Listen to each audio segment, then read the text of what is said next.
Евангелле паводле Яна. Езус адышоў за Галілейскае або Тыберыядскае мора. Ішло за ім мноства людзей, таму што бачылі знакі, якія чыніў над хворымі.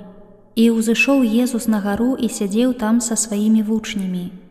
А набліжалася Пасха, юдэйскае свята. Калі Езус узняў вочы і ўбачыў, што мноства людзей ідзе да яго, сказаў Філіпу: «Дзе нам купіць хлеба, каб накарміць іх?»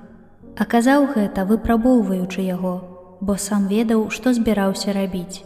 Філіп адказаў яму: «Хлеба на 200 дынараў не хопіць ім, каб кожнаму дасталося хоць крыху». Кажа яму адзін з вучняў ягоных, Андрэй, брат Сымона Пятра: «Ёсць тут адзін хлопец, які мае 5 ячменных хлябоў і 2 рыбіны. Але што гэта для такога мноства?»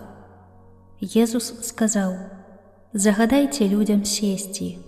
А было на тым месцы шмат травы, і селі людзі, якіх было каля 5000. Езус узяў хлябы і, узнёсшы падзяку, раздаў тым, хто сядзеў, таксама і рыбы, колькі хто хацеў. А калі насыціліся, кажа вучням сваім: «Збярыце кавалкі, што засталіся, каб нічога не змарнавалася». Яны сабралі і напоўнілі 12 кашоў кавалкамі з 5 ячменных хлябоў, якія засталіся ў тых, хто еў.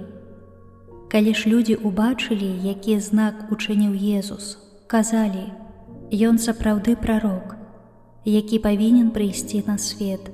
Калі Езус даведаўся, што хочуць прыйсці і схапіць яго, каб зрабіць каралём, зноў адышоў на гару адзін.